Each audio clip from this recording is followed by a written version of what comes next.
হেরে ভাইয়া আমি অনেক খুশি। আমার তো যেমন কোন সময় আমি পাবো আমার বুকটা লমু। যিনি কাঁদছেন তিনি হারুনা বেগম। তার ছেলে শহীদ আফ্রিদি 9 মাস আগে দালালের খপ্পরে পড়ে সাগর পাড়ে দিয়ে মালয়েশিয়া যাওয়ার পথে আটক হয় মিয়ানমার বাহিনীর হাতে। এরপর থেকে হারুনা বেগমের চোখের জল যেন কিছুতে থামছিল না। একমাত্র সন্তান চোখের আড়ালে তাকা যেন কিছুতেই মানতে পারছিলেন না তিনি। ছেলে মিয়ানমারে কারাবন্দী থাকা অবস্থায় এক একটি দিন যেন এক একটি বছর মনে হয়েছে তার। তবে এবারের কান্না ছেলেকে ফিরে পেয়ে খুশির। কক্সবাজার শহরের নুনিয়াছড়ার BIWTA ঘাটে ছেলে পৌঁছাবে এই অপেক্ষা ছিলেন সকাল থেকে। আমার কেমন লাগতেছে, আমি কালকা দুপুরে শোনার পর থেকে আমি কান্নাকাটি করছি। আমি খাবার খাইতে পারি না, যাতে আমার একটা ছেলে হই। আমি এর অনেক কষ্ট করে মানুষ করছি। আমি অনেক খুশি। আমার তো যেমন কোন সময় আমি পাবো আমার বুকটা লমু। আমি অনেক। হারুনা বেগমের মতো অনেকে সন্তান, স্বামী, ভাই দীর্ঘদিন ধরে মিয়ানমারের কারাগারে বন্দী। তাই স্বজন ফিরবে বলে তীব্র রোদে তাদের অপেক্ষা।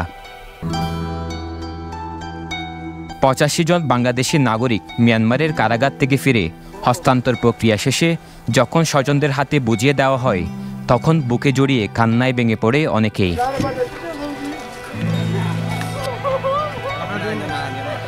অনেকদিন পর প্রিয়জনের মুখ দেখে খুশিতে আত্মহারা তারা।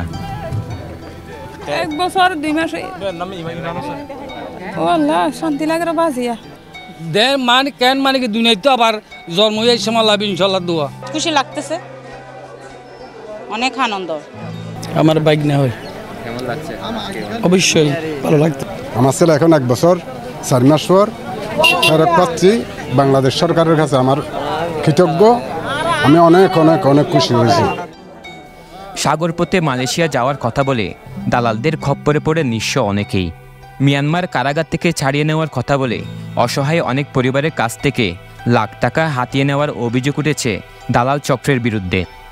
বললো এরা হয়তো তোমার ফাইন হদুন এটা দ্বারা হয় নাকি হয়তো আর রাত খুঁজা হদে দুন টিয়া দ তোমার ফাইন তোমার ফাইবা আর হদে ফাইবা হয়ে আর তো লাখ 2 লাখ টাকা লাগি। তোমার হাজবেন্ডকে যদি পেতে চাও 3 লাখ টাকা দিলে তোমার হাজবেন্ডকে তোমার কাছে ফিরিয়ে দেব, না হলে তোমার হাজবেন্ডকে মেরে ফেলবো।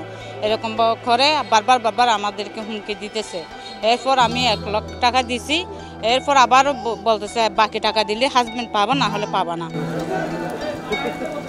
এদিকে নিজ জন্মভূমিতে ফিরে মিয়ানমার কারাগারে কাটানো কষ্টের দিনগুলোর কথা জানালেন ফিরে আসা বাংলাদেশিরা।